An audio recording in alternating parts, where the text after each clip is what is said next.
Hi, good afternoon. Ang hangin. Sana hindi maingay ito habang nire-record. Ang ganda ng bagsak ng araw. Afternoon sun. Ah, how refreshing. Refreshing din kasi ang first day ng aking production floor hindi ganun stress. Wala ako sa production floor kasi sa work from home ako. Pero tawagin na rin natin production floor kasi yung yung stress level ko kanina parang pareho lang. Pero dati, katulad ng dating gawin, nagka-problema ako sa login in one of the platforms. Di ba nung nag-accent training ako at saka nag-American culture ako, nagka-problema ako sa login. I don't think it was entirely my own fault. Tapos, yung nasa LOB, line of business training na ako, nagka-problema ako ulit. Diba? Nalala ko tuloy ng bata ako. Medyo bata ako. 9 years ago. Pag may problema sa mga ganyan, mga logins, mga technical issues, usually it's the elder office mates that were having a problem. Now it's my turn. Kahit na nabutan ko naman ng computer. Kasi meron ng computer nung nag-aaral ako ng high school, college, diba? Nag full blast na ang although word star pa lang nung college. But at least, hindi naman ako bagong-bago sa computer. But for some reason, I lack the skills for this kind of things. So kanina, I made sure na very pag-type to make sure no glitches pa rin. May glitches pa rin kasi nga yung isang platform hindi daw nagma-match yung aking user name and aking password. So my trainer came into the rescue, but since this was a morning shift, I think ang resolution is going to come from Devised, and at that time I think wala nang available to help us. So the entire shift, hindi ako nag-access sa platform na yun ng sarili ko on my own. So ang nangyari lang is parang ako nag-barge in, nag-observe ako sa ginagawa. Nakikinig ako sa call flow kasi hindi mo naman marinig yung kausap nilang client. But at least naririnig ko yung call flow nung aking co-agents in Manila. That is a big help kasi mahirap mag-aral kahit na available lahat ng mga materials. Mag-freeze lang. Hindi katulad na pag mag-aaral ka ng live calls, nakikita mo kung gaano kabilis, pwede naman pala yung ganitong phase, ganitong voice, yung ganitong sentences. Kasi syempre pag nasa classroom ka, ang represent sa'yo ng teacher, ng mga presentation sa'yo, yung very ideal, yung mga dialogues, scripting na so perfectly to the mga pangutayan ng mga calls. I'm not saying that the actual calls that they pale in comparison. Pero kasi there was a team preparing that script. Ang ganda-ganda ng pagkasulat. It's so ideal. So, ang taas ng pressure. Madalang araw yan. So,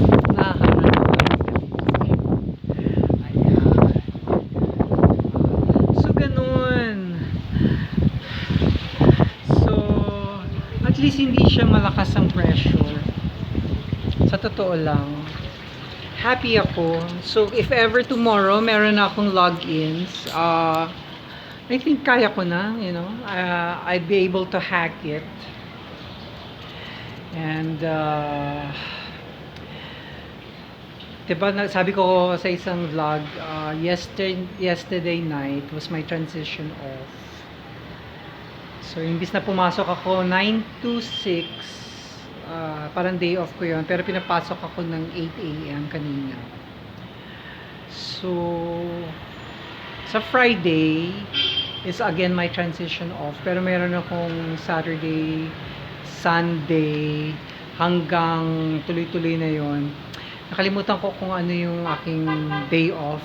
I forgot if it was a Tuesday, Wednesday, or a Wednesday, Thursday, or a Thursday, Friday. I have already forgotten. I'm just happy na lagpasan ko tong first day. Although, there's really nothing to celebrate about. Kasi nga, wala akong direct contact with the clients today.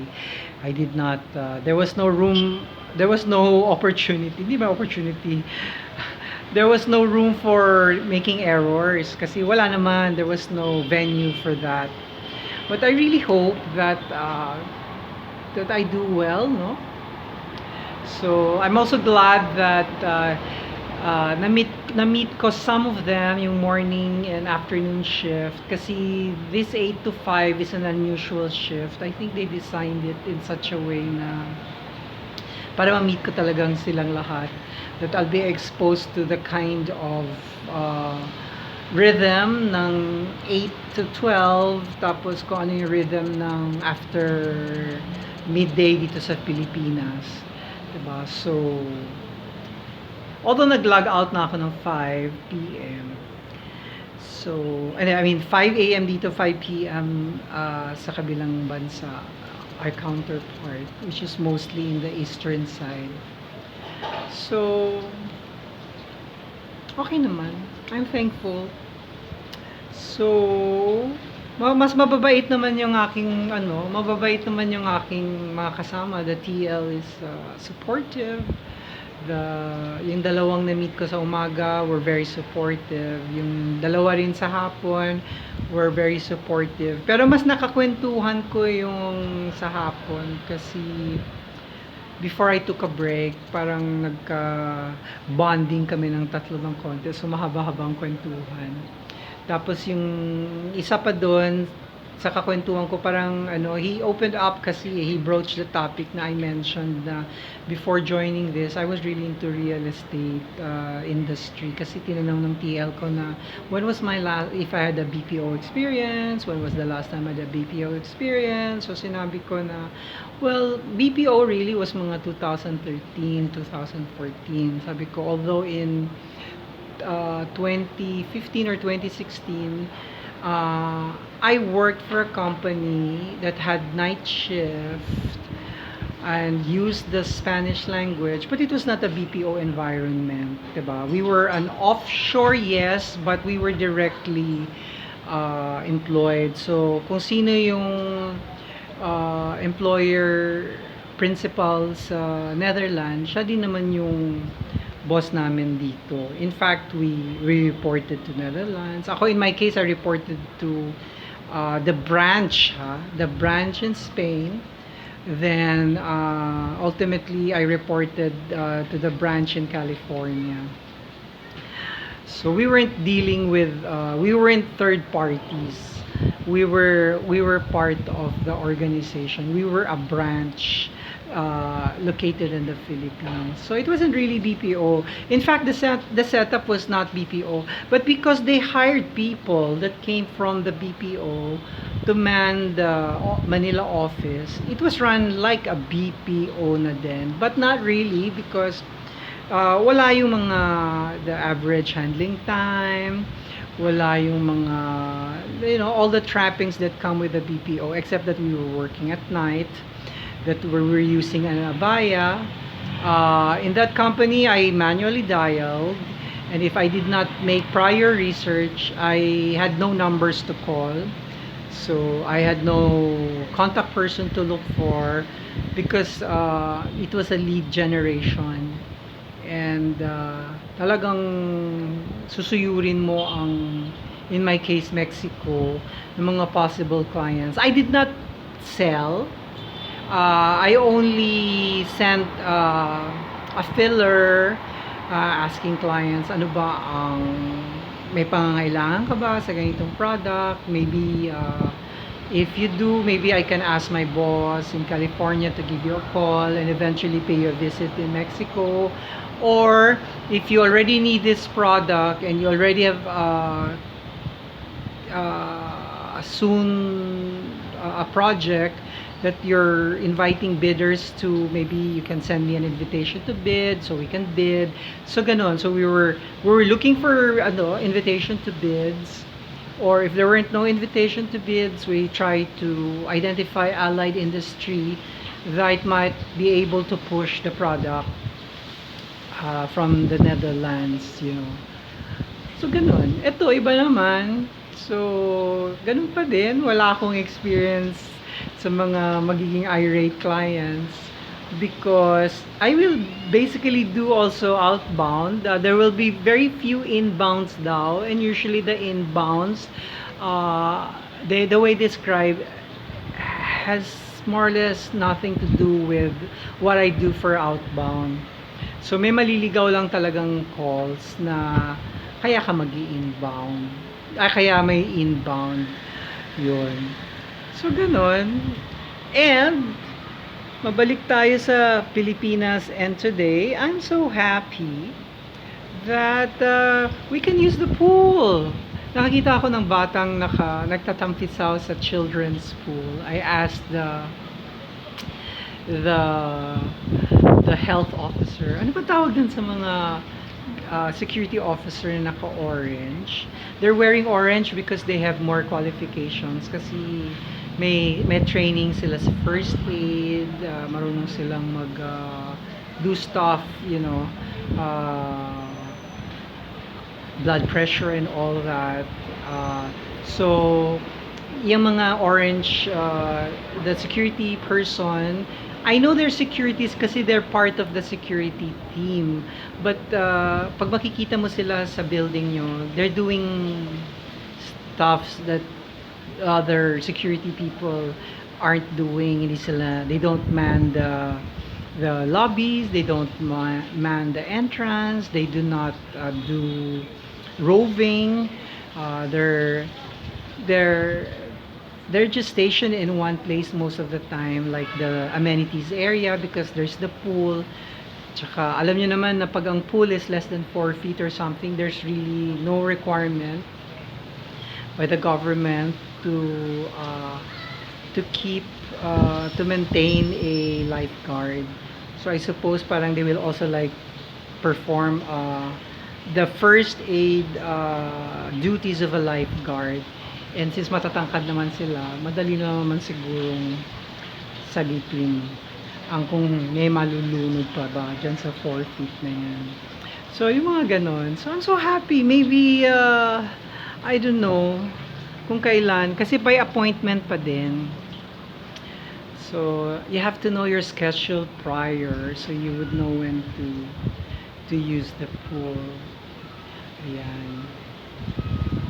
Those who are wondering, I live in a condo in Pasay, but I don't own the condo. Sana. Diba? Sana all. Actually, meron akong dreams kung may pera ako. I want a condo in BGC. Makatikiman ako ng BGC lifestyle.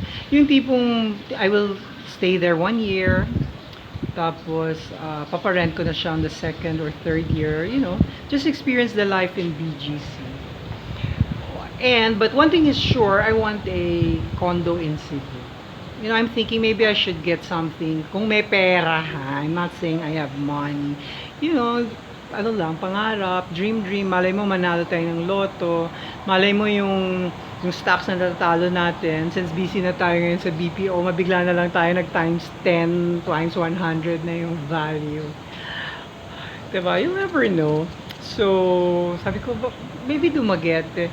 Although, lahat kasi ng relative ko sa Dumaguete, wala akong yearning to see Dumaguete as I have yearning to see Fuente Osmeña, to see Velez, to see Mango Avenue.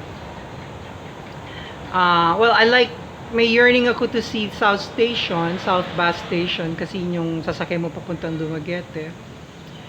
But, wala. Kasi, alam mo, tuwing umuwi ako sa Dumaguete, it's either, kasi mahal din, no? Yung pamasahe papuntang Dumaguete, Manila Dumaguete. Ang ginagawa ko, nagva-via Cebu ako. Why? Kasi, yung pamasahe ko sa via Cebu, hindi naman siya mas mura lalabas kasi magta-taxi ka pagdating sa Cebu. Magbabas ka galing sa South Station papunta sa Southern Cebu. Magbabarko ka from Southern Cebu to Dumaguete Port or whatever alternative port sa masakyan mong barko. Tapos sasakay ka uli. So, may mga cost, pero pag inad mo kasi sila, halos pareho. Plus, nakasibo ka pa. So, no, kasi my brother, one of my brothers, lived in Cebu when I was in high school. Tapos si mother, si Elnora, we would drop by sa urging ng kapatid ko na sige, daan ka naman dito. So, ito naman si Elnora, hindi ko alam ba't kuminsan, enough time lang para makipagkita sa brother ko ng 30 minutes, 1 hour. So, my brother would sit in the, dati nagbabarko pa kami from Cebu to Dumaguete para hindi hassle. So, imi-meet niya kami sa pier, tapos samahan niya kami dun sa mga terasas, ano nga tawag doon? Basta dun sa mga cots or the double decks or whatever ng barko from Cebu to Dumaguete, doon magkakwentuhan sila. Tapos, yun lang, yun na yung time na ibibigay ni Elnora. But when my brother got married, so yung wife niya nabuntis, tapos my brother was based na abroad, pinapapunta naman niya yung mommy ko, pinapadaan niya sa Cebu para makita ng mommy ko yung mga anak niya, makita ng mommy ko yung wife niya, so ganun. So, and they lived in the Veles area. So, pag sinabi ko I'm going to Cebu, I miss Cebu, I actually just miss that part, that Veles, that stretch of Osmeña, Avenue Fuente Osmeña, Mango Avenue is a small stretch, but my Mango Avenue is an even smaller stretch. Sometimes I take a look at the Capitolio, but it's not really part of my childhood memory. So ako happy na ako na it completes my travel if maka-McDonald's Fuente Osmeña ako. I just sit there for a meal that lasts me about 2 hours or so, just staring outside, na minsan ako lang mag-isa, maubos ang pagkain mo, bili ka uli ng drinks or ng ice cream, just so ma-feel kong I am in Cebu. There was not even McDonald's. I don't think there was McDonald's. I don't think that McDonald's even was even there. I know Mango Brutus was there. Sometimes I look with yung nostalgia when I see Mango Brutus, but because I was very little, parang I have very little memory of the mango except for their orange Brutus, Mango Brutus or something which they do not offer anymore. So pag pumunta ka doon, para ka lang nasa Tropical Hut, para ka lang nasa Jollibee, McDonald's na hindi mo maintindihan. But what makes it different? It's in Fuente Osmeña. That's my Cebu. So yun. So papuntang Dumaguete dadaan ako. If I have a little more money or kasi syempre if I go visit Dumaguete, may fixed price na yan. So let's say it's an expensive season, it's 4,000. Yung 4,000 na yan, it's a money that I would really be spending anyway. So kung magvavaya Cebu ako, and that 4,000 can afford me an overnight in Cebu, I stay overnight. Pero kung if I'm going to spend a little more, parang hindi. From the cab, I just go from the airport, I go to Fuente, eat a little, then catch the the next bus to Santander in Cebu. Yun. But many times I would really stay overnight in that area. I stay in those mga little hotels, pension houses. Na paglabas mo, either nasa likod na kalye lang sila ng Puente Osmeña or ng Osmeña Boulevard, yon, or about 2 blocks away. 2 short blocks away, yon. 'Di ba? Pwedeng it's a hotel near Redemptorist. I stayed there, then TTT also stayed there with me on another occasion. Kasi nagstay dun si Chits, one of my old office mates, and I said, okay, let's try it because the price is similar to where I stay. But since I'm not naman the church-going person, you know, to the Redemptorist, although when I'm there, when I stay there, sayang naman if you don't sit there for an hour or so. But I really like Fuente Pension. You know, it's a very simple, small building, you know. Pero nasa likod lang siya ng Fuente Osmeña Circle. So, yon. Pag galing naman ako sa Dumaguete, mahal din, 'di ba? Pag papuntang Manila. So that money I used to go to Cebu and stay there overnight. There was a time, ayoko na kasi pag alanganin ng takbo, tapos buong araw kang bumabiyay. Actually, buong araw yun eh. People are saying, why are you spending so much time traveling the whole day? Kasi kung alis ako ng 5 a.m. sa Dumaguete, magbabarko, sasakay, halos buong araw nasa bus din ako. But that bus experience is also part of my history, my past, kasi that's what we would take, Elnora and I. So, go, you know, dadaan ka sa Boloon, sa Liluan, yung dito Liluan South kasi may Liluan North, sa yung ito lagi ko na lang siyang nakikita, yung pinaka circle ng Karkar, 'di ba? Kaya nga there was one visit na talagang bumaba ako naman sa Argao, sa Dalaget, yung mga ganyan. Tapos yung last visit namin, sabi ko kay TTT, daanan naman natin, talagang bababa tayo. So we took the bus, daan kami, baba, pumunta ng Dalagete, yung church sa taas, Simala. Although none of us were Catholics. So tapos sakay ng jeep, baba kami sa next attraction, sakay uli ng jeep, next attraction, hanggang nag-worry na yung host ko sa Bolhoon for the whale shark. Nasana daw kami kasi parang ang gabi-gabi niya, tapos parang na-meet pa namin yung brother-in-law niya or something dun sa one of the sites sa Osmeña Peak. So she was wondering, asan na? Where are you? Sabi ko, andito kami sa bus. Hindi pa, papunta pa lang dyan. Kasi bigla na lang dumilim. So yun, that's a part of my experience. So yun. Bakit ako napunta sa Cebu? Bakit ako napunta sa Osmeña? Ayun, because I want a place. So, diba, I sell for Avida basically. In my last 5 years, sa Avida lang ako nakabenta. A few, konting-konti lang. So parang ang tendency ko is when I go to Cebu, I also want Avida. Plus, maganda naman yung experience ko selling Avida. Yun lang. Ang Avida doon, nandun sa business center. Binisita ko yun eh. Binisita namin TTT. Pag move around ko doon, syempre, hindi ko ma-feel na nasa Cebu ako. It just feels like BGC. It just feels like Ortigas Center. But it doesn't feel entirely that because Ortigas has older building, BGC had skyscraper, and the place where Avida Reala is located is a smaller version of those two business centers in Metro Manila. So, iniisip ko, kasi lagi akong updated eh, kung anong mga promo, price increases ng Avida. So, inisip ko sa Avida ako bibili.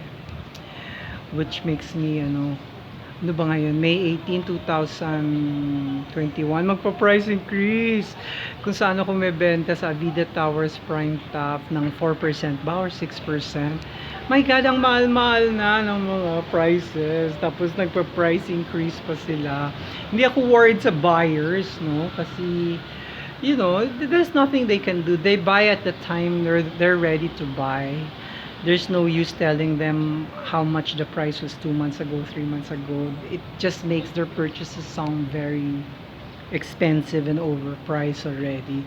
Ako kasi, if hindi ka bibili ngayon, you're going to you're going to pay the price at a time when you're ready to part with your money, even if that money is 10, 20, or 30% higher. I had a client like that, taga-Yalabang, yaman-yaman ng pamilya. For 1 year, kinukort ko siya. March pa lang, she was ready to buy, but she was the type of buyer na looks at different things in life, you know. She consider other stuff before buying, and from March to November, nothing there uh, ever said that she should buy. In fact, I know there was like October, but her sign was if I called that day, given that day, any time that day, if I called, she would buy, and whatever was available, she was buy. But sabi niya, but you never called that day. That was not my day. Until one day, she was the one who called and said, "Magkita tayo." Eh, lagi naman kami nagkikita kasi ang negosyo niya sa Makati. Siyempre, nangungulit ako.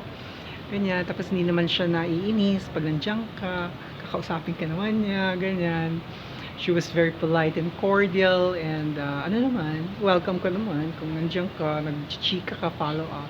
So that time she called and said, "Magkita tayo." Kita kami, and syempre, ahente ka, lagi ka madalang reservation and all the stuff. Bumili siya. So ganun din ang akin. People will buy at the time they're ready to buy. Diba, meron nga akong, binibentahan doon, pinipilit mo, mapapabili mo kasi gagalingan mo. Tapos something happens in their lives and sisisihin ka kasi bumili ako dahil sa'yo. Okay, so kasalanan ko. So, ba't ganun yun eh. So, yun. So, ako iniisip ko, I really still want to buy if I have the money. Unahin ko pa rin is a condo near the Fuente, Osmeña. Diba? Well, I hope it's a nice condo like an Avida. Diba? So, but priority ko talaga na doon makabili sa area. Ako, di nga ako makabili ng Avida dito. Bibili pa ako ng condo sa Cebu. Kahit na yung Narimata, gusto ko. Diba? Hindi ko lang alam kung saan nakukuha ng 4 million pesos. Yun. Then, if I have a condo in Cebu, madali namang pumunta ng Negros. But I want a base in Cebu. You know, that small part of Cebu is my Cebu. Diba? Anyway, may naliligo na. Diba?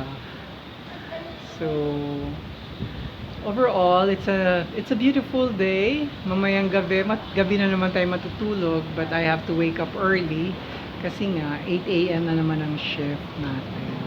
So I hope meron akong access tomorrow. I can do some cases para naman mag-get over natin kasi part of the stress is that hindi ka pa nakakahawak ng calls, ng actual calls.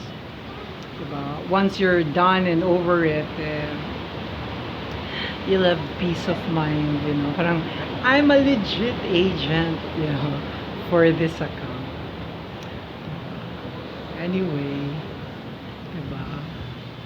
Hindi halata ang ating sunset. Nalubugan na tayo ng araw. But anyway, it's 28 minutes. Ang haba-haba. Walang tiyaga ang ating mga kamag-anakan at saka mga friends to watch this long.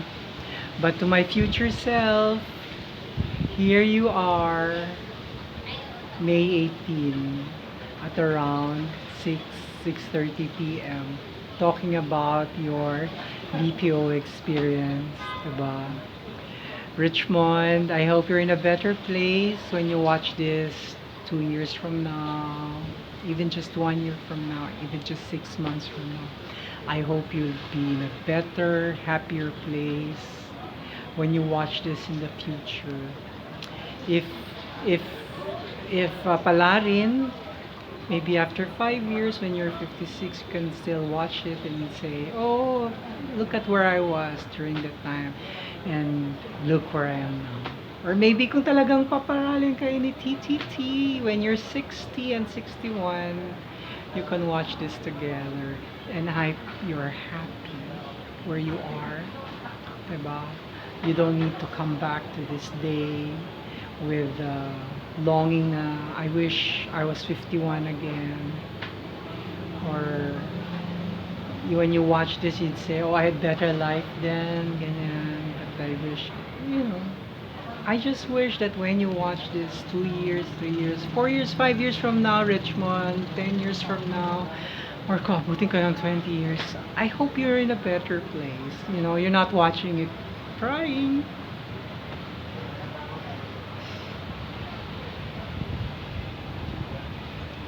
Because I want you to watch this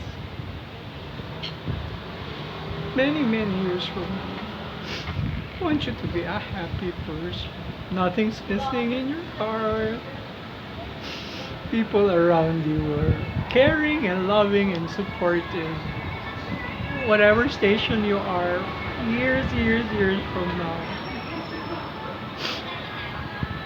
I just want Richmond to be happy. I just want Rabu having you a nice place. 10 years, 20 years from now.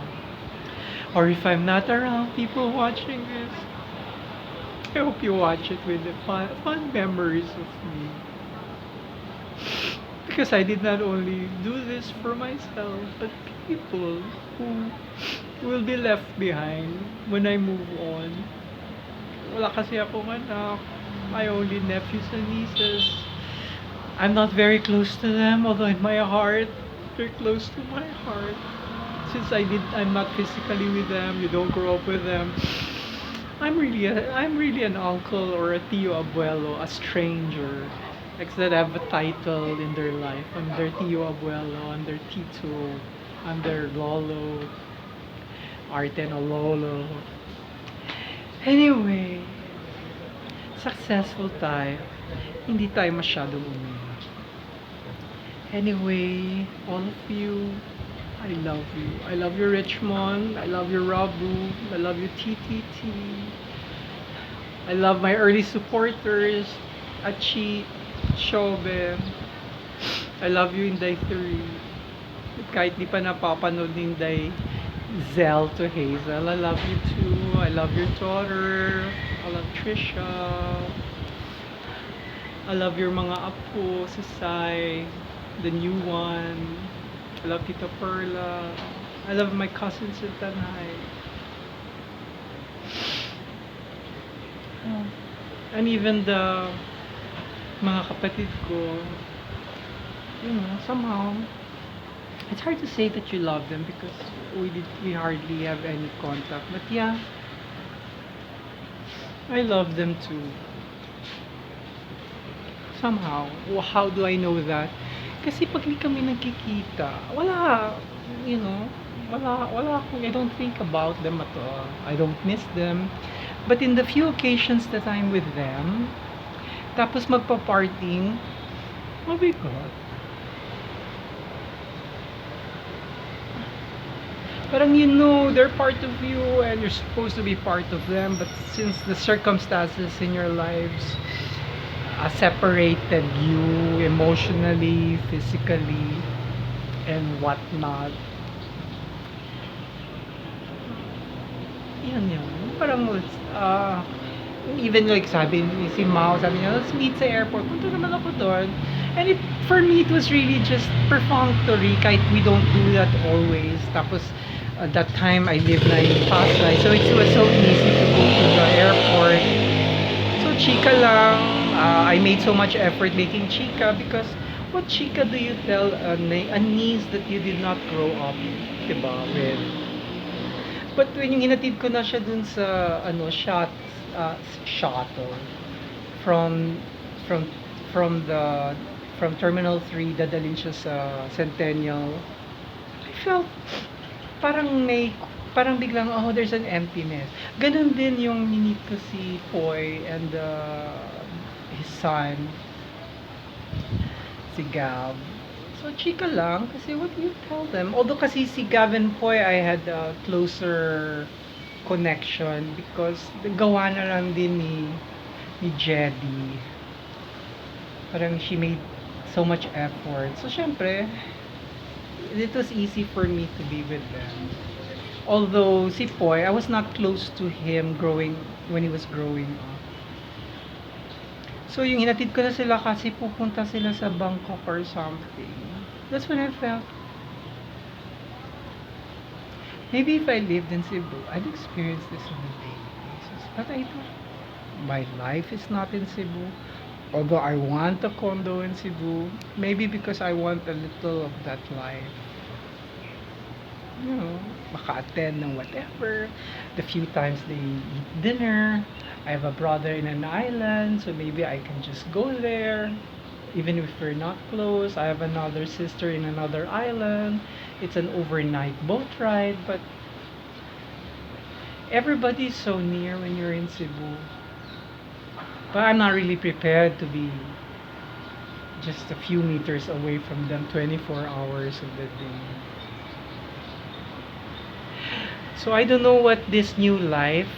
This is not entirely new life because once a broker is always a broker, and you have a pressure to keep your license because otherwise, if you don't attend the seminars, if you don't pay the bonds, if you don't pay your permits and all that licenses, you lose it eventually or pay a hefty fine and penalties. So, but I hope this stage in my life is going to a big step towards whatever is happening in my future. Diba? Ay, oh eh, may pa lungkot-lungkot pa. Anyway, I'm just glad TTT is always here with me.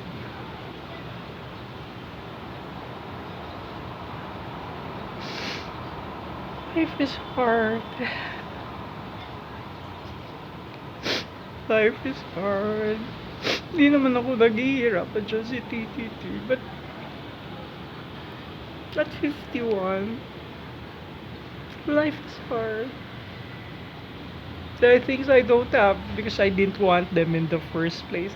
But at 51 years, I wanted it pala, pero wala. So ito na lang. If you're somebody I know and you're 15, there are things you will have to get even if you don't like it at the time. It's okay to keep up with the Jones because that's the station in your life. There's always a station in our life that you need to keep up with the Joneses. Keep up with the Tauruses. Keep up with the ano ba? With the Sobels. Joke. So, yun. Because once you achieve the things that you didn't even care about, but gusto mo lang to have what the Joneses have. Because time will come, what you acquired when it didn't matter to you will eventually matter. Diba, people don't buy houses now or condos while they're young. But they reach a certain age, they realize they needed a condo. But at this time, if they buy a condo, ang hirap-hirap ng magbayad kasi nasa dulo ka na ng life mo. You have other responsibilities. Paaral ka ng mga college students na gusto ng iPhone, na gusto ng 12,000 peso rubber shoes, that pre-pandemic wanted to go to Hong Kong mayat-mayat, Singapore, yung mga ganyan. Anyway, go for it if you don't need it at that time. Because time will come, we'll need it. I didn't even want a child. I didn't even think I wanted an apo. But I want an apo. Paano magkakaapo? Wala akong anak. Hindi ako nag-ampon. Diba? But I want an apo. My own apo. Diba? But it's too late. And I can always say, may apo naman ako sa mga pinsan. Pero I think iba yung apo mo. So, happy ako dun sa mga nabuntis, na impregnate, ng 16 sila, 18 sila. Kasi barkada nila yung daughter nila ngayon.